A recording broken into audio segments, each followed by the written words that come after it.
All right, ladies and gentlemen, the time you've been waiting for is here. This is the news segment brought to you by my friends at the St. Paul Saints. I love the St. Paul Saints. I love that they sponsor the news. I love that you can go on down to CHS Field and watch them play baseball. And I love that they support the Power Trip March. And if you're wondering when you can go back down and watch them, you got about a week. They'll be back at CHS Field on the 25th to play Toledo, 7:07 game. Tickets at saintsbaseball.com. But I cede my news segment to Ben Leber because I want to talk football. Good morning, Ben. I can't wait another guys. moment. You don't have to. I can't wait another moment. I can't have to do that. I want to. I get to. I mean, you could pass me along your seed, but you don't have to seed this whole spot. I'm gonna cover you. Jeez. What kind of seeds do you like? Are you a sunflower seed guy? It's funny you asked that. Go on. On the road trip, I know what he's gonna say. I bet. On the road trip that we took down to Alabama, I opted for pumpkin seeds. The pumpkin seeds, right? You talked about that. You said they're outstanding, right? Yes. Yeah. Pumpkin seeds. Yeah, I mean, they're probably not as fun to crack open because you're not cracking them open and fishing that seed out with your tongue. Okay. Yikes. Okay. Okay. But man, I think your cheek and your gums really appreciate the fact that you're just not rubbing them raw. What about, do you like poppy seeds? The poppy. Sure. You like sesame seeds? Not really. No. I think, sesame seeds do nothing. When you sprinkle sesame seeds on top of like an Asian dish, just don't worry about it. I'm good. They don't need it. Hang on a second here. It's kind of like bay leaves. You don't need it. Yeah. If a recipe says bay leaves, just leave it out. Yeah. You don't bay need leaves it. are gross. I still don't know that sesame seeds have a taste of any kind either. I think toasted ones have a more of a taste. Yeah. But I think just the regular sesame seeds that you sprinkle on, yeah, it's cool. You ever heard the bit where we caught Sauce stealing Mitch Hedberg's sesame seed joke? I didn't steal it. I honestly didn't steal it. You ever heard this bit? I think so. It's really fun. Should we go through it? Yeah, let's go through it. Here's Mitch Hedberg's joke first. I think they could take sesame seeds out the market and I wouldn't even care. I can't imagine 5 years from now saying, damn, remember sesame seeds? What happened? All the buns are blank. They're going to have to change that McDonald's song. 2 all-beef patties, special sauce, lettuce, cheese, pickles, onions on a bun. And here's Sauce's joke. My son boycotts hamburger buns with sesame seeds on them. I'm with you. What? I'm done with them. No. You have to have them. Why? Because if you don't, you're going to have to change the Big Mac song to all beef patty, special sauce, lettuce, cheese, pickles, onion on a regular bun. Okay, you sounded like Tom He Bernard. completely ripped that off. It's 100% the same joke. I've never heard that. I wouldn't rip it off. I'm telling you, I'd never heard that. I wouldn't rip it off. I'm a lot of things. I'm not a comedy thief. You set it up with, but you'd have to change the song. Then you immediately start singing it, and you even put the pause in the exact same spot. I believe you, Sauce. I would not steal. Max, are you on his side or not? 100% believe. First of all, he's a comedic genius on the level of Mitch Hedberg, and they just came to the same conclusion in different ways. Think about it. A different guy invented the telephone. Alexander Graham Bell just got to the patent office first. Interesting. You know what I'm saying? Thank you, Max. Think about it. Wow. It's my dog. Wow. Have you guys seen that comedian that does Mitch's bit? Yeah. Yeah. But just flat out admits it. Have you ever seen this, Ben? No. He literally does the bit. I forget his name, but Like in honor of him? I think so. But he tried to. At one point, he was trying to say like that he didn't know who anybody was talking about. It was a little bit like the Greta Van Fleet, Led Zeppelin bit. Yeah. He has the hair. He has the same cadence. He rocks back and forth. His timing is the same. His style of joke is identical. It's essentially like watching a Mitch Hedberg impersonator, but he's not doing Mitch jokes. He's just doing jokes that are in the exact same style.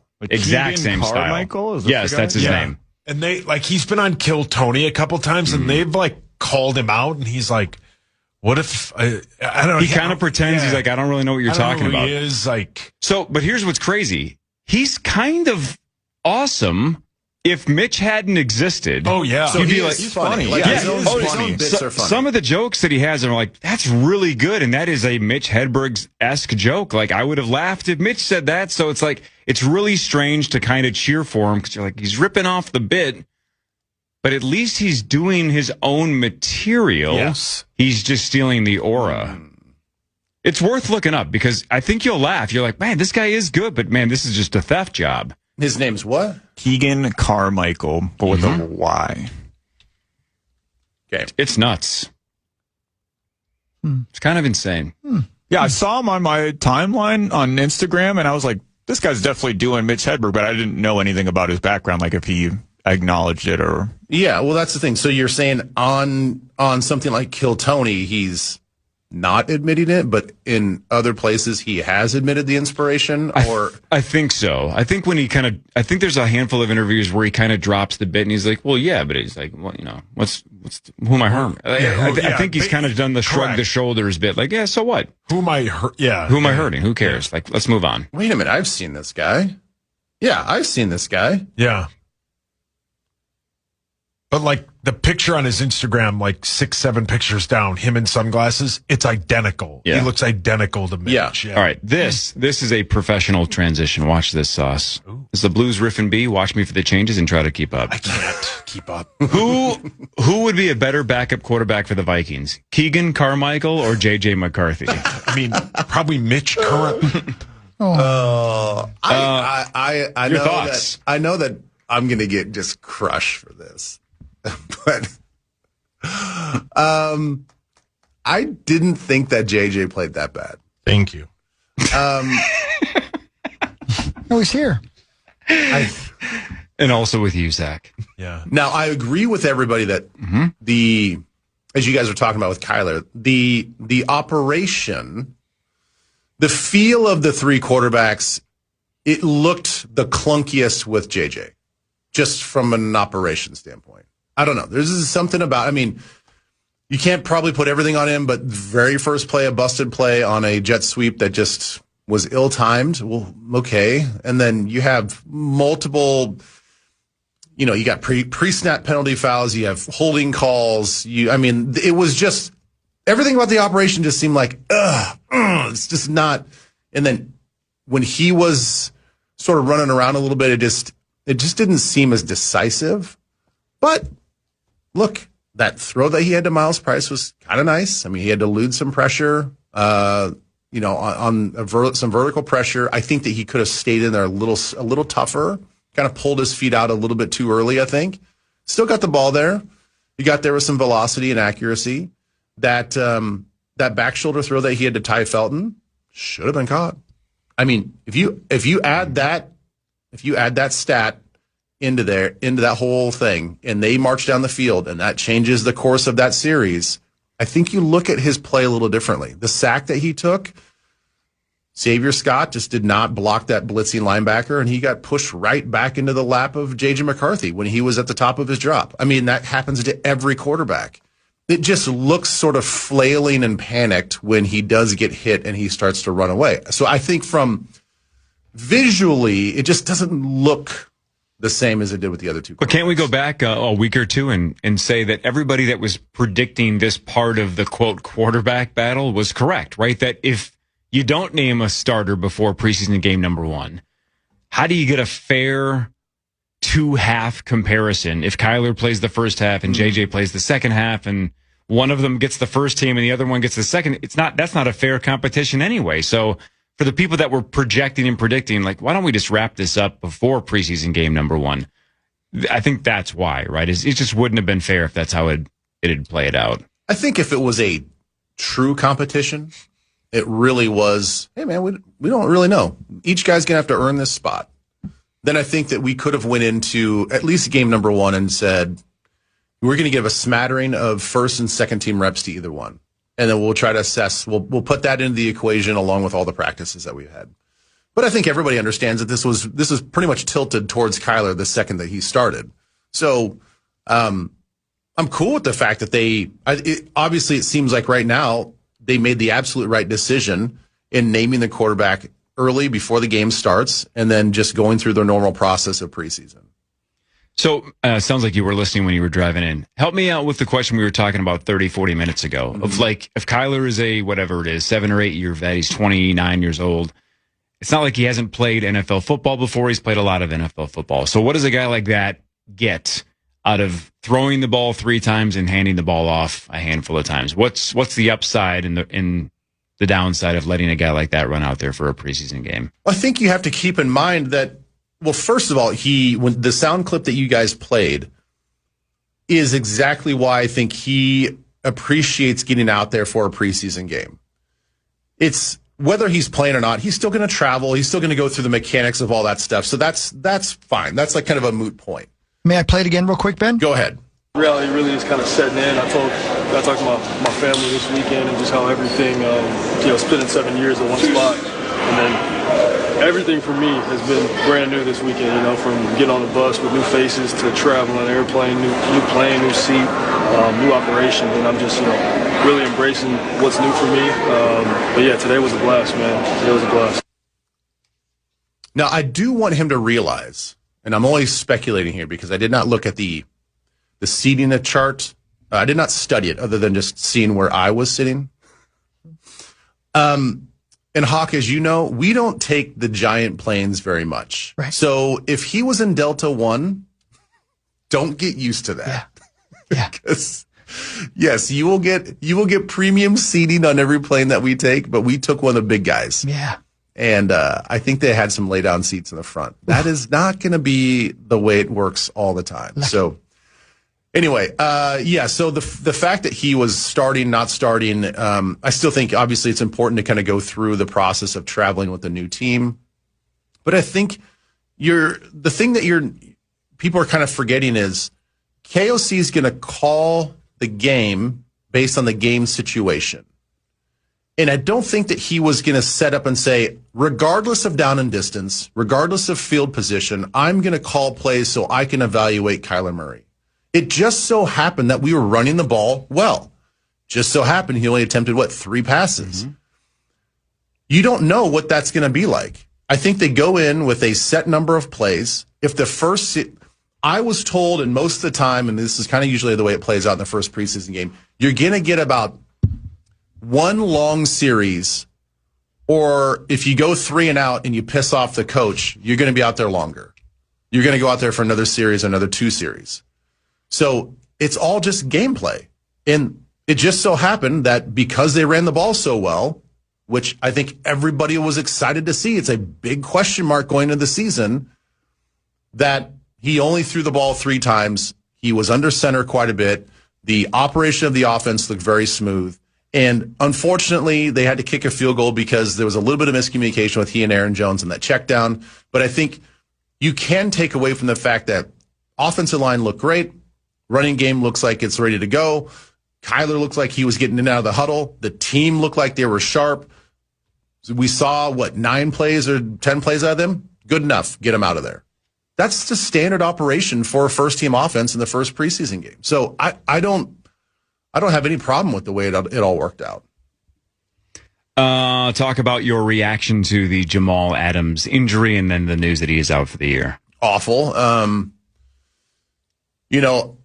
He made some impactful plays out there, and I know it's not going to show up in the stat books, but the level of violence that he played with in that game for the snaps that he was in was so fun to watch. He came downhill and smacked a couple people on a few plays that you just don't see. You don't see other safety hybrid Josh Metellus type of players do on a regular basis. Does Metellus have that to his game? Sure. I think there's just a different level of violence that Jamal Adams plays with and has showed that he can play with. And the fact that we're not going to see that sort of player and that sort of attitude for 17 games this year it's a hit to this defense. Not that he was here all offseason. We built this, special packages around him and all this other stuff. I don't think they made any offseason decisions based on the fact that Jamal was going to be here or not here. He just got picked up. But for everything that I hear, he ingrained himself in that locker room very quickly. Guys immediately respected him, started following him. And then you go out there and you put on the limited tape that he put on Saturday. Man, I mean, he played his A off. Thank you for your honesty. That just sucks, man. Sucks. I did the halftime show, Ben, from inside my van. After Did you really? Yeah, because anyway, it doesn't matter. But Yeah. I listened to the game, and then I heard him just doing all the things he was doing. You guys mentioned him a couple of times, and to hear that he was gone and probably gone for the season, then actually watching the injury, what a crusher. And you might have heard me mentioning it. I've heard you either on your podcast with Cy or on this show, I can't remember which one, talk about how sometimes certain people's bodies just can't handle the punishment of big time sports, or maybe even the punishment of carrying that kind of muscle. That was a non-contact injury, man. That's got to be the worst kind. Your body just quits on you, right? Yeah. It just must feel like, what did I do, God? You know what I mean? Yeah. I mean, some guys just they get labeled injury prone, and then you look at their history, and I'm not saying that he is that guy. Right, I'm just saying that there are unfortunately some guys, and I've played with several in college and in the pros, that I don't know what it is. I don't scientifically know what's going on. I mean, whether they're too bulky for their body, because your ligaments and your cartilage don't grow with your muscle mass, and that's the whole issue. When guys are using performance enhancing drugs, you see a lot of soft tissue injuries. You see a lot of this and that, because that part of your body does not grow with the accelerated muscle mass, and so you get those issues. But I don't know what it is, man. Like, the fact that he was just accelerating in a trail position, in coverage, and I think that we can probably safely speculate that he tore his ACL on his right knee on a situation like that. It's just devastating. He didn't even limp. That was it. Yeah. I remember the receiver that we drafted, we drafted two receivers, and the guy, Greg Childs. Yeah, thank you. Yeah. Like his knees both just his couldn't handle it. patellas. Yeah. Didn't he hurt both of them On in the training same camp play, on the same play? Right, Yeah. exactly. It's like, man, that must just be, what can you do though, right? The worst. I have a million more questions for you, but we got to go to break. Here we go. Ben Leber's here, and he's got all the answers. Ben, I've got a rookie that I'm so excited about, that I think is not getting the kind of love he deserves. Okay. And as I say that, I hope he's a rookie. I'm pretty sure he is. Might want to look that up during the break. Okay, I will. Jordan Addison. Brilliant. More of the Power Trip Morning Show after this on The Fan. Hey, it's Chris Hockey, the Power Trip Morning Show. It's a big old country out there, and you want to see it. Did you know this? Come on down. We'd love you. Good morning, everybody. Here we are. Power Trip Morning Show. Your home of all things purple and all the other stuff, too. Talking with Ben Leber, who spent his Friday night and Saturday in lovely New York City. The best. Technically New Jersey. The But I best. heard you did make your way across the river. I did make my way across the river. What'd you do? You know how it is. Normally when we get there, you're on the New Jersey side, you stay close to Newark, and it just seems like a lot to get into this city, even though it's right there. Yeah. It's like it's right across the Hudson. I see you. We were, I think, something like 45 minutes delayed landing, so timeline is pushed back. I got to my hotel room. I had thought during the week, I'm like, you know what? I'm just going to do it. I'm going to commit to going over to Manhattan and just grabbing dinner. There's a spot that my wife really likes when she's in town. And so I'd never been, and she's been several times. So I wanted to go check it out. But it was a $90 Uber ride over there.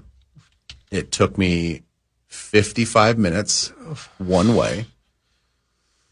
And then it was like no guarantee that I was going to have a spot to sit down. So I was like, well, all right, I'll just go figure it out. So everything worked out. But then it was a 40-minute ride back and another $75 Uber ride back. It's an expensive meal for one person. Expensive meal, right? And you think it's like, well, we're right there. We're staying at the Newark airport, and you can see downtown Manhattan. But it just was a slog of traffic and the tunnel, Hideous. all that stuff. But it's great. New York City's the best. Yeah. So it was worth it?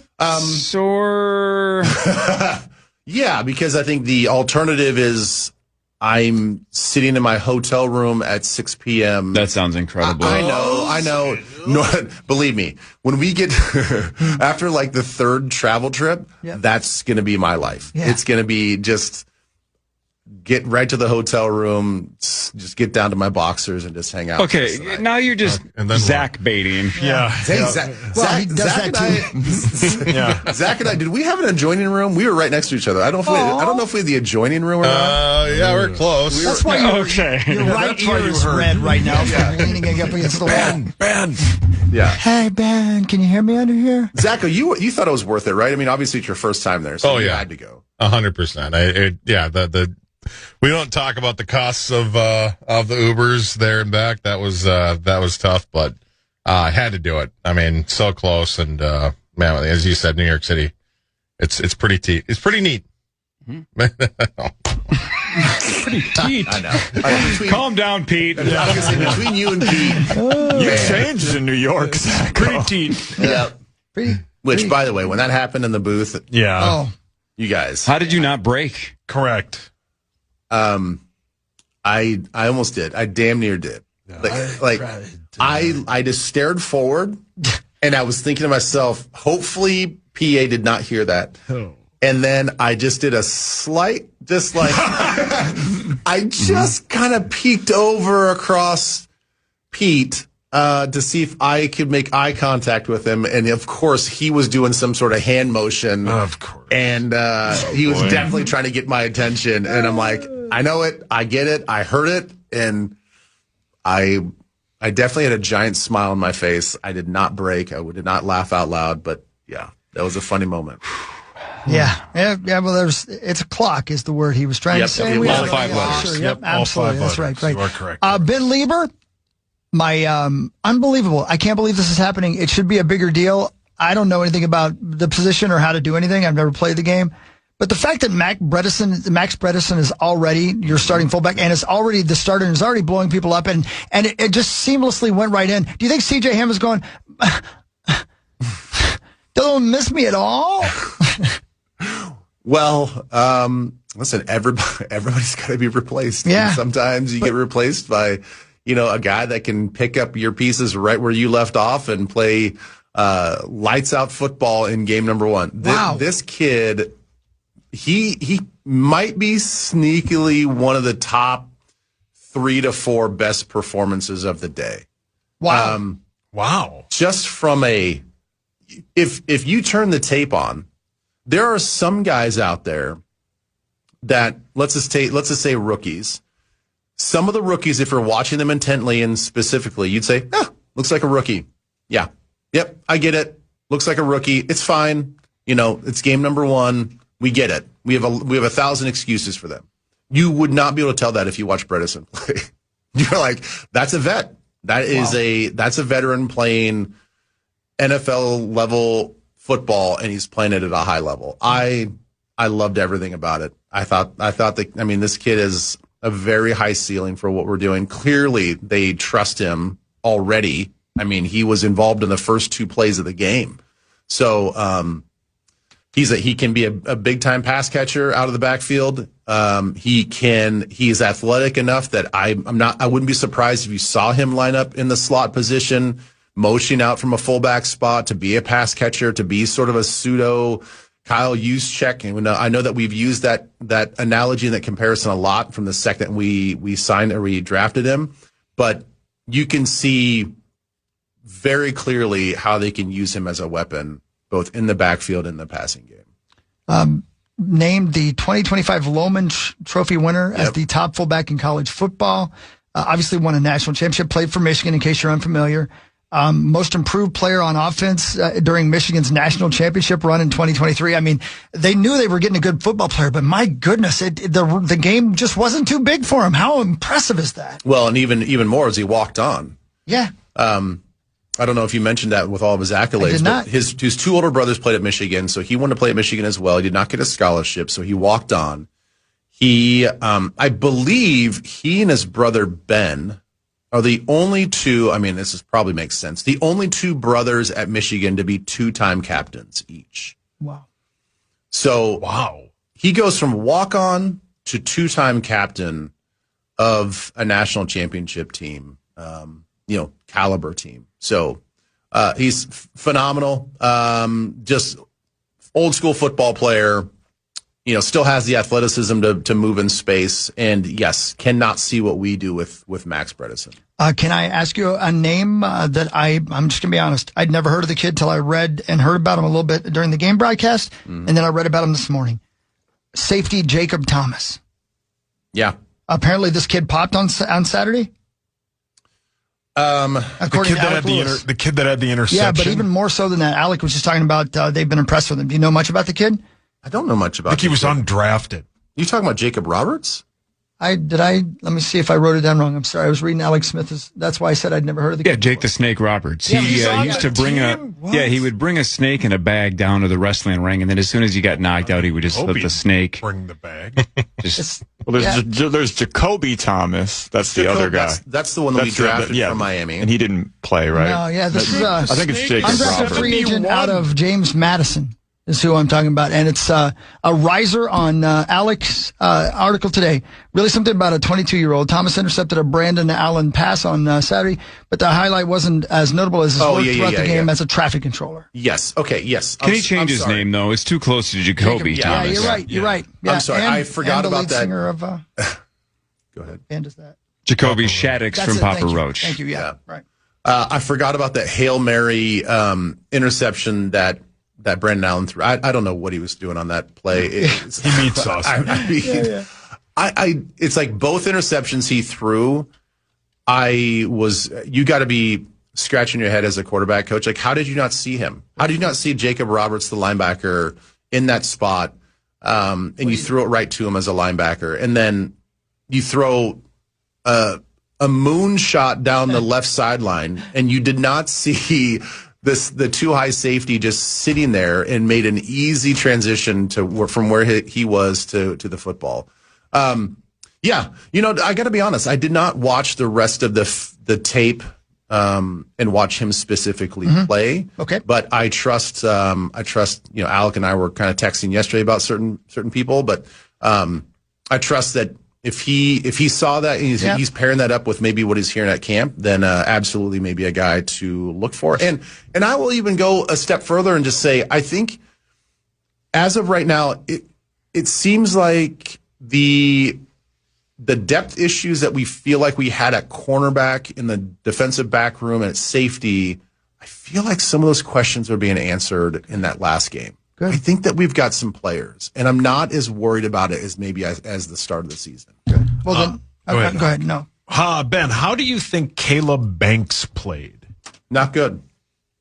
Can I ask the question in a different way? Because I heard you almost sigh. Yeah. You should have taken a dramatic sip. You were almost going to do it there. Yeah. That was awesome. It was too good not to sip after Not that. good. Not good. Sip. What did Caleb Banks learn on Saturday? Well said. He has to take the punch to the offensive line. I thought he was a little bit too reactive. He had a couple bright moments where he was on the move and he could get on the edge of the offensive guard. One time he was asked to cross face from the outside shoulder of the guard to the A gap, and I thought he did a really good job. He kind of showed that burst that we keep hearing about. But when he was just lined up and just had to just take on the guard, and then oftentimes, I mean, it's crappy work. I understand, but he's going to get double teamed, and teams are going to double team you. Every defensive lineman has to go through it. He got double teamed a couple times, and there was a brief lack of awareness that the double team was coming. He did not play with the technique that you're supposed to use when you get double teamed. He did not get any lower. He did not drop a knee. I think that he was in this college football mode where I'm 6'6", I'm 330 pounds. I can muscle my way through this and around this, and I'm skilled enough with my length that I can defeat this single blocker double team. I think that he's quickly going to realize you cannot do that in the NFL. There just aren't guys. I mean, look at Brock Lesnar. We got so much talk about him in the last couple of weeks. I mean, he's an ultra powerful guy, and he learned real quick, if you don't play with leverage in the NFL, you're going to get your butt kicked. And every guy goes through it, and I'm not worried about it, not at all. I mean, the first game in a long time for him. He hasn't seen the speed of the game. I think the conditioning was a little bit of a factor. Once he starts to learn that he has to take the fight to the offensive line, and he's got to play a little bit more on the edge of these players. You can't just run down the middle of a 320-pound offensive guard. It's just not going to work. They're too skilled. They're too talented. They play with good technique. They're going to anchor down. You got to make quicker decisions. You got to play with lower pad level, and you just got to bring it with a little bit more tenacity every single snap. And I think he's going to get there, but whoa, what a learning moment was for him on Saturday. Wow. Well said, Ben. Yeah, man. When we come back, Ben, a position that a player, actually, an individual player that you've been touting a bit, it all came to fruition. You were right. You were right, and everybody else was wrong, Ben. Don't say that. I'm going to say that after one preseason. You were right. Congratulations. I was wrong. You've done You're it. good looking. I'm not attractive. More with Ben Leber and the rest of the Power Trip Morning Show after this on the Fan.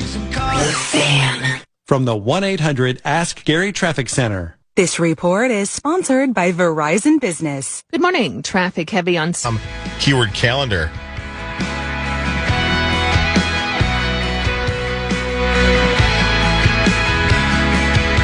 Welcome back. Here we are.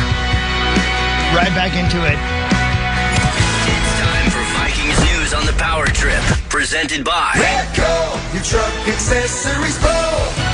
Ben, everybody's been saying Ty Felton this, Ty Felton that, and you've been saying don't sleep on Myles Price, and there he was. Well done. Yeah.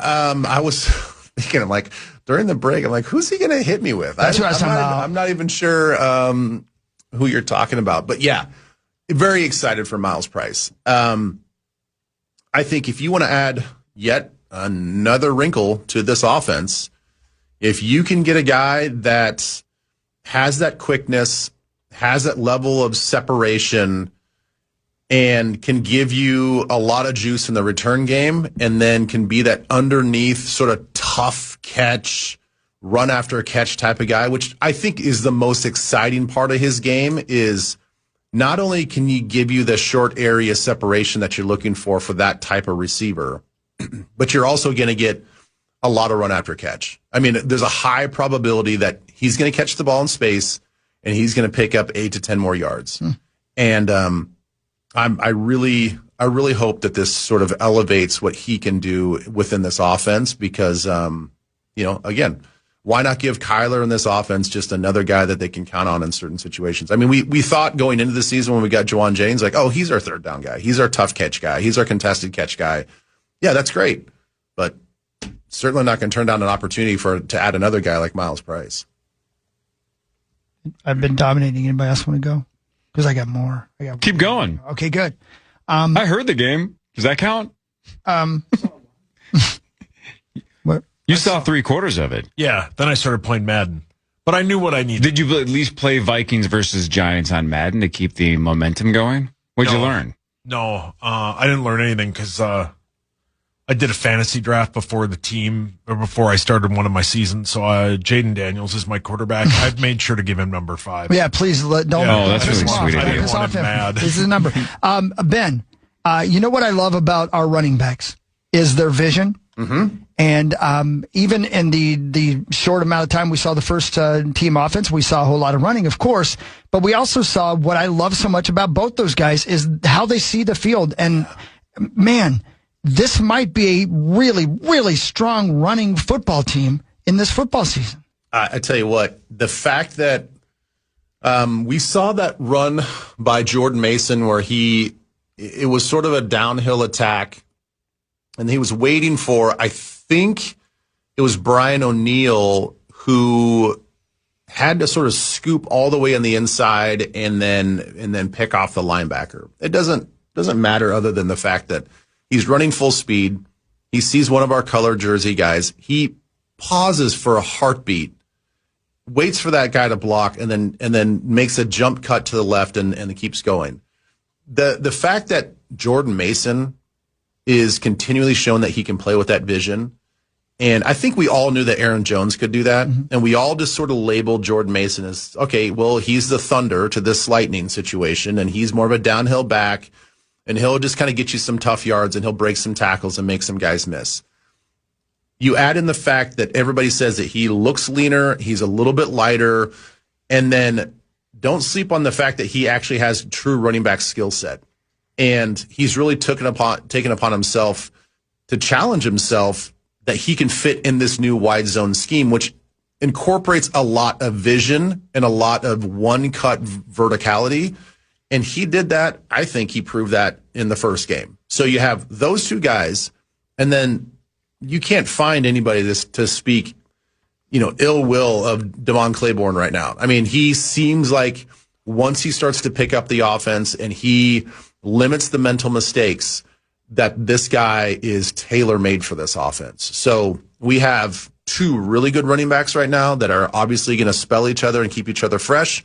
Then we also have Claiborne, who's truly the speed guy. Hey, is it weird to travel with the team if you're like Justin Jefferson? Is it weird to travel and then not play? And before you even take off in Minneapolis, you know that you're just flying to fly. You're just going to go. Is that weird? No. Not at all? It's the best. It's the best? It's honestly the best. When we used to have 4 preseason games. Hell yeah, Hogs. The best. Yeah, I'd take 5. And we knew that. Great candy bar. And we knew that we weren't going to, as starters, play in that 4th preseason game. It was maybe one of the best weekends of the year during the football season. Eat what you want. Oh yeah. Go where you want. Yeah. Oh yeah. You're not watching the clock. All 5 letters, Pete. I can't even express to you guys how great a feeling it is to travel with the team, to do the whole process, to get done with practice, pack your bags, and not have any anxiety. Zero anxiety, no nervousness. Your mind isn't elsewhere. To have that from the time that you leave the locker room through the time that you get back, I mean, it is the greatest 48 hours that you could ask as a player. So yes, I loved every second of it, unless you're in Dallas and the stupid ass coach kicks a field goal and puts it in overtime. Oh. And then you have to go to overtime in a preseason game and get back super late. Outside of that, it's great. You're eating all the desserts on team snack the night before. You're doing whatever you want, staying up late, talking like a bunch of girls. It's like camp. Yeah, it was so fun. Just gossiping. Yeah. Just doing your nails. Yeah, ripping. Yeah, pillow fights. You look so pretty. Yeah. Who you have a crush on? Yeah. Who's that young man pressed up against the wall next to us in the next room? I can hear him breathing through the wall. Ben, it's super cool that our defensive coordinator allows his assistants to call the plays. Mm-hmm. I was surprised at how much blitzing and such we were doing, but you made But you made the point during the game, and I thought it was because I was wondering at that point because I thought our young safety killed their quarterback, and but you made the point, if this is your defense, you can't exactly not call your defense. This is what you do, right? If every day in practice, from the time that they got here in OTAs to now, we're an aggressive style defense. This is our DNA. This is what we do. And then if you go into the preseason game and you're going to sit back and cover 3 and cover 2 and then call 1-man coverage and be like, all right, guys, we're kind of good with this. We just kind of want to see you guys play straight up. Like, no, I think you want to see the guys execute the way that you want them to execute in a real game. That's the whole point of it. You wouldn't have the offensive line not run wide zone scheme and have facets of what they've been practicing the whole time. You wouldn't just say, okay, we're going to be a power and counter team for this one preseason game. We're just going to run straight leads and ISOs. No, you run what you run. So Saravo and Nielsen did a great job of just kind of picking up where B-Flow left off. And, if those guys have aspirations to be defensive coordinators themselves, this is just a small little thing that you can put on the resume of, hey guys, look what I can do in this defense when I'm calling plays. And what a cool thing for B-Flow. And he always does that, man. I just love that about him. That's so cool. Yeah. I mean, I think it's got to be one of the greatest feelings. Obviously I've never gone through it, but to empower these coaches to become higher level coaches themselves. And I think, what an ego thing to have like a tree, a coaching tree that's kind of named after you. Yeah. You have like the Shanahan tree, and you got the Walsh tree, and you got giving tree. The giving tree, the dreaming tree. What other one? The apple tree. Sure. Tree of Life. The peach tree. Sure. Yeah. Wow. Never thought about the peach. Yeah. Trees. Yeah. The mean trees in Wizard of Oz. The tree people in Lord of the Rings. Oh, those guys are cool. Yeah, the main guy's name was Treebeard because he was a tree and he had a beard. Yeah. Can't say I blame him. Yeah. Yeah. Come on. That's lazy, The right? tree Come I on, know has a Token. beard.